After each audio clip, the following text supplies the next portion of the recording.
I'm Natasha Kirchuk, and thanks for joining us from our studios in Israel.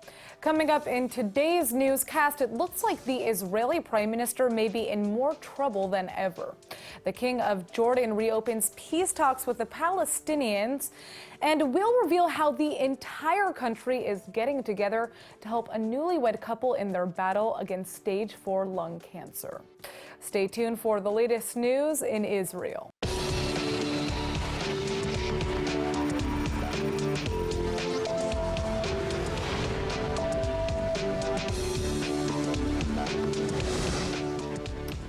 Looks like the Israeli Prime Minister may be in more trouble than ever. One of his closest allies, former Chief of Staff Ari Hero, has just flipped against him. Hero is now set to give police first-hand evidence in 2 corruption scandals against Netanyahu. For many, this is looking like the beginning of the end for the Prime Minister, and members of the Knesset are now calling for him to throw in the towel and resign. Netanyahu is at the center of a few scandals right now, and his former aide is set to give police evidence in 2 of them. That would be Case 1000, which accuses Netanyahu and his wife of accepting illicit gifts from billionaires, and also Case 2000, which accuses Netanyahu of using political power to squash an Israeli newspaper in exchange for good coverage from its rival. The Israeli police may be moments away from filing indictments against the prime minister, but Netanyahu is trying to present a calm face to the public. כן, ואי אפשר בלי פרשיית השבוע. אז אני מבקש לומר לכם, אזרחי ישראל, אני לא מתייחס לרעשי הרקע, אני ממשיך בעבודה למענכם. שבת שלום. Nearly 2,000 protesters were outside the home of Israel's Attorney General Avichai Mandelblit last night, demanding the Justice Department to end Netanyahu once and for all. And among them was Labor Party head Avi Gabay and several other Knesset members, calling for Netanyahu to take responsibility for his grafts and resign for good. Gabay's words were clear at the protest, saying the citizens of Israel deserve a different leadership. As Israel braces for the results of Hero's testimony, it's clear that this is already making major waves and that a big change might be on the way. Several Likud Knesset members have come to the Prime Minister's defense, but for most, their silence speaks volumes. Culture Minister Miri Regev has been the leader's strongest supporter, dismissing the allegations against Netanyahu as a, quote, media lynching. Well, for the first time in 5 years, the King of Jordan is coming to visit the Palestinian Authority. This is a big deal, not just because of the historic visit, but because he and the Palestinian president are about to tackle the biggest conflict of the era, the Israeli-Palestinian peace process. Serious peace talks like this have been stalled since 2014, but now it looks like Mahmoud Abbas and King Abdullah are reopening things in the wake of turmoil between Israel and the Palestinian world. First, there was the unrest on the Temple Mount when Israel installed metal detectors at the holy site after 2 Israeli cops were murdered there.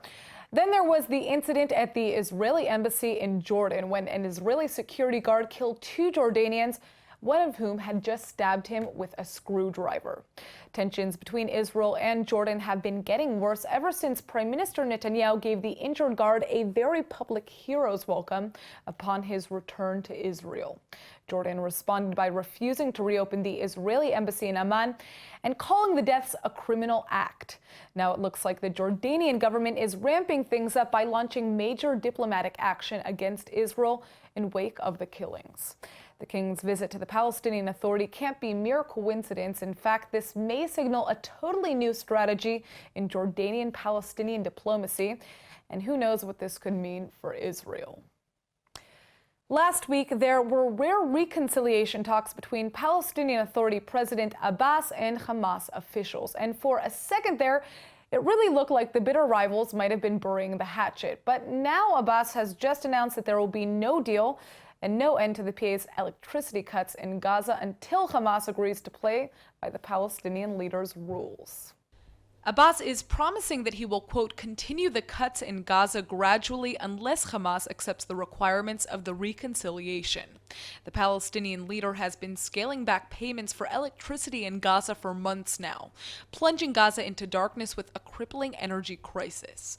And though his talks last week with the Hamas delegation could still mean that a new reconciliation deal is underway, it looks like Abbas isn't backing off until his demands are met. Hamas seized control of Gaza from Abbas's Fatah government in 2007, and the Palestinian world has been divided ever since. Gaza's current energy crisis might just be the opportunity Abbas needs to force a new deal with Hamas. The Palestinian president believes that if Hamas caves in, there could be a united Palestinian government at the finish line. So he says that if the U.S. and other nations don't support his ultimatum, they clearly, quote, don't want to see an independent Palestinian state. But according to reports, the U.S. has told the Palestinian Authority to resume electricity payments to Hamas behind doors. Conditions are only getting more and more desperate in Gaza, so the clock is ticking if such a deal will finally go down. Well, here's some big news. Democratic Senator Chuck Schumer has just added his name to the list of co-sponsors for the Taylor Force Act, a bill that would cut the vast majority of financial aid that the PA gets from the United States. OWL-TV's Aaron Porras has more on this continuing story. Now, Aaron, tell us a little bit about Chuck Schumer and what this means. So Chuck Schumer is a senator from New York. He's a Democratic senator. And he has a history of backing this type of legislation, of financially punishing legislation in order to make policy changes. So, for one example, back in 2010, during Israel's blockade of the Gaza Strip, naval blockade, Chuck Schumer actually argued against that blockade, saying that instead we should strangle them economically until they, Hamas, see that that's not the way to go. So in a way, Schumer's been supporting this type of legislation for a long time. Well, it's also a big deal because now we're seeing kind of across the aisle support for this act, right? Absolutely, and that again comes back to Schumer, who is the Senate Minority Leader. Beautiful. So that's, yeah. All right, well, let's check out your report to get some more details. The legislation aims to disincentivize PA payments to terrorists and their families by slashing all but humanitarian aid and security assistance from the nearly $500 million a year budget.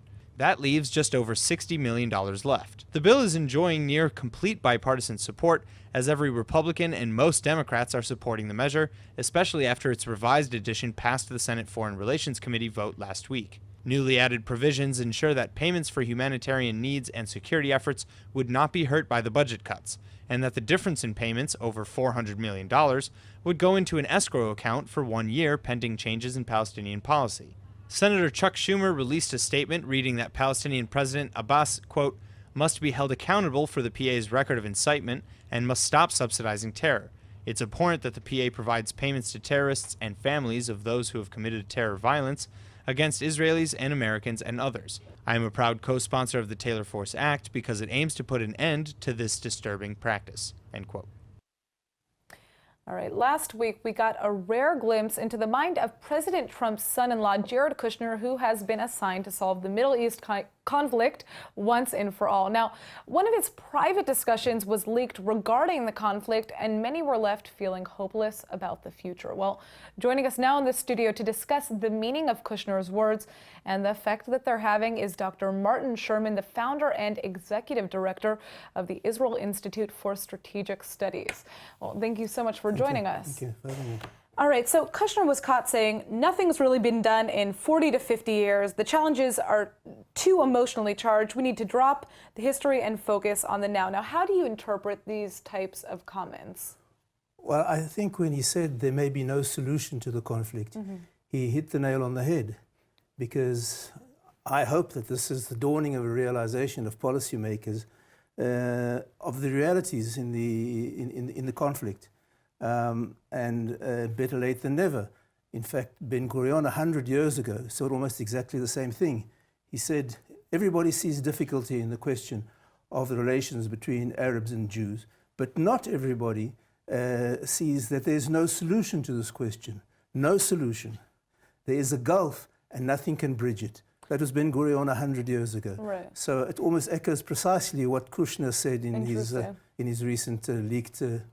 But some are still arguing that Kushner's ignorance or flat dismissal of the nuances in the conflict is in of itself an issue, and also the fact that he doesn't have foreign policy experience. Is he qualified for this position, in your opinion? Well, the question is, have his predecessors been qualified? Because they've taken time and time decisions which have ended in disaster, whether it was the Oslo agreements, which precipitated precisely all the dangers and all the disasters that the opponents warned of, and exactly the same with the disengagement. The so-called experts promoted it, and the opponents warned of what would happen, and they were right. In fact, I don't think there's been a single danger which the opponents warned of that hasn't materialized, and a single promise which the proponents promised that materialized. So at some stage... What do you think Kushner's next move is going to be then in regards to this conflict? Well, I'm not sure that's the real question. The real question is what conclusions the Israeli government should draw from it. And I believe, to translate Kushner, is that there's going to be no consensual resolution, only a coercive one. And I think we have to realize that it doesn't really matter what the Jews do, because that's not the root of Arab enmity. Arab enmity is not rooted in what the Jews do or don't do. It's in what the Jews are, Jewish. And therefore, I think we have to base our policy on eradicating any thought of further concessions and strong deterrence. So I have a question, because you just mentioned, eradicating concessions and things and creating strong deterrence. So what might that look like? And a good example of that is actually the Taylor Force Act, which we were just speaking of. And would the passage of such an act complicate or make Jared Kushner's job easier? Well, the question is whether we back down. There's obviously going to be a lot of protest to it. But if Israel stands firm and supports it and doesn't give in as it gave in the Temple Mount, I think it will have a positive effect. I think the Arabs must realize that this is the end of Israeli concessions. I don't know how much time we have, but basically there are two configurations of conflictual situations. One of the protagonists can make a concession, the other side understands there's a concession and feels obliged to make a reciprocal concession. And so by a process of concessions and reciprocal concessions, the process converges to a consensual outcome. Compromise. Yeah, but there's an equally plausible situation whereby one side makes a concession, and it isn't interpreted as a gesture of goodwill, but a sign of weakness. So it doesn't induce a reciprocal concession, only demands for more concessions. It's the ally versus the axis. Yes. So instead of converging, it diverges until a coercive situation is inevitable. And then the side that made the concessions finds itself in a much weaker position than it was before it started this ill-advised process of concessions. Thank you so much for joining us, Dr. Martin Sherman. Thank you for having me. Well, Jerusalem was a sight to see on Thursday. Thousands flooded the streets to participate in the city's 16th annual Pride Parade. Joining us to share the details is ILTV's Brett Allen Smith. Now, Brett, how did it go this year? Well, fortunately, things went off without a hitch this year. And as you'll see in the footage in just a second, it was a really happy parade this year.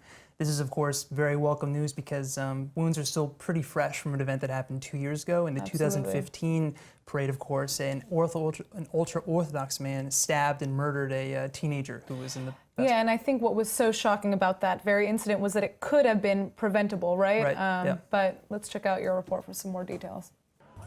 Though the parade's been a yearly event since the city's first Pride March in 2001, it's always caused friction between Jerusalem's secular and Orthodox communities. For the conservative ultra-Orthodox, public displays of homosexuality are outright offensive.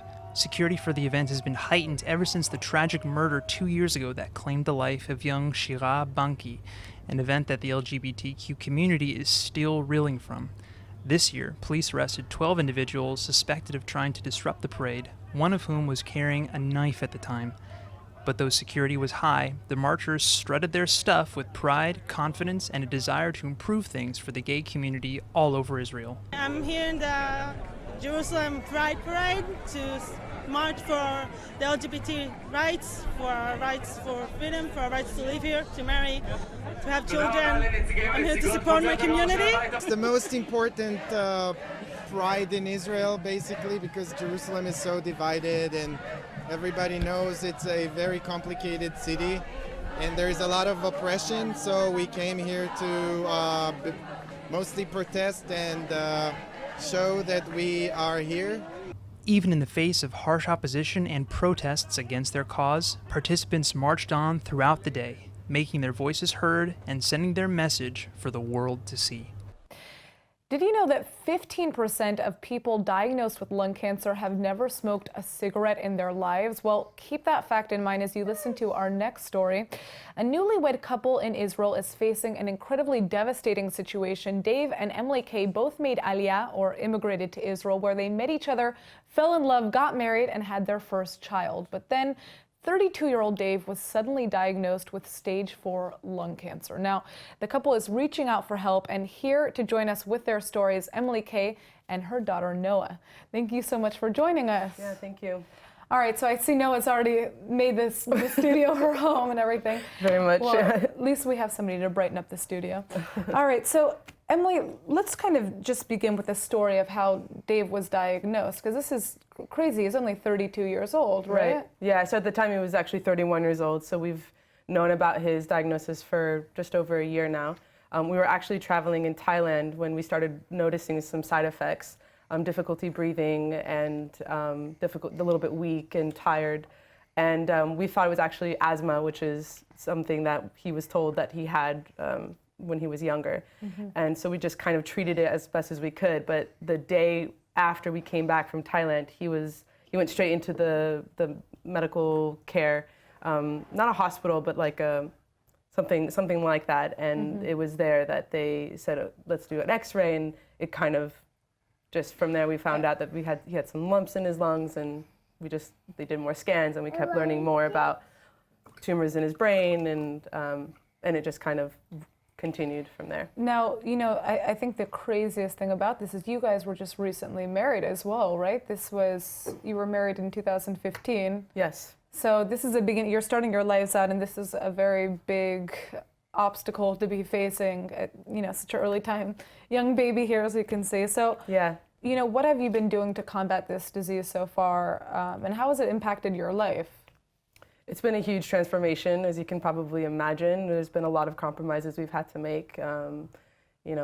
Just everything is sort of surrounded around his treatment plan. We kind of take it day by day. When he's feeling better, then we can take it a few days at a time.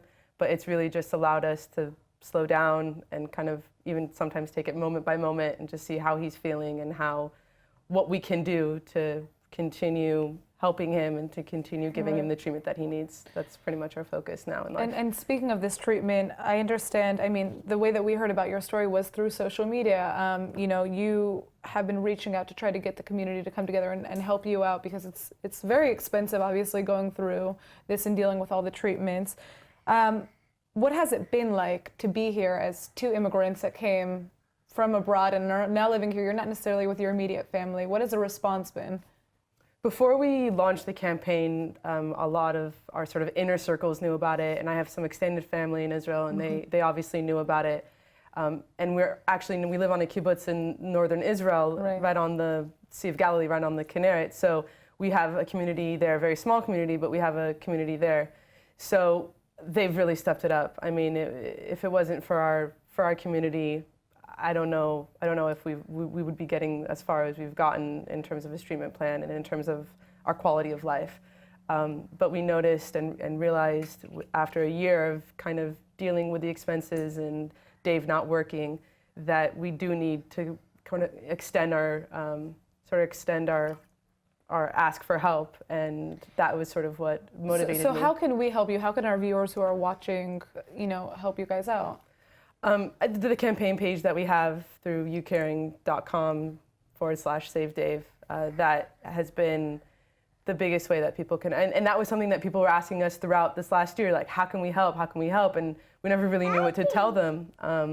So it was through this campaign page that we're asking people for help, and to just go onto the website, learn more about Dave's treatment plan, Dave's diagnosis, and donate if people feel inclined to. Yeah. But also just reaching out to us has been extremely amazing. Strangers, wishing us for good health and to the inspiration to fight and to not give up, and all those things have been extremely helpful as well. All right, well, we are so glad that you were able to come in here, and we hope that this interview is going to get our viewers watching and helping you out as well. And we wish you a safe and healthy journey and lots of happiness And for Noah to come back for a private interview. hopefully in the future. Absolutely, about her mime and what's that? Exactly. Yes. All right, well, thank you so much, Yeah. Emilia. Thank you so much. All right, it looks like we have yet another Israeli athlete taking center stage. Israeli triple jumper Hana Kanyazeva-Minenko has qualified for the finals at the IAAF World Championships. The 27-year-old star clinched the 8th and last place in the finals with her second jump of a whopping 46.5 feet. That's 14.17 meters. This isn't the first time that Minenko has shined. She came in 5th in the Rio Olympics in 2016 and placed 4th at the 2012 Olympics. Minenko has been recovering from an injury, so her qualification for this year's World Championships is a big deal. Her personal best jump ever was 48.5 feet or 14.78 meters.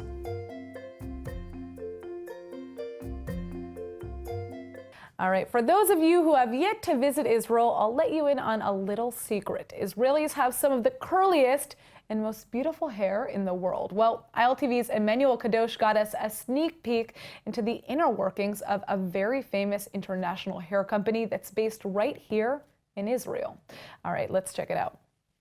The Holy Land has a lot more to offer than just its stunning beaches, delicious food, and absolute crazy humidity.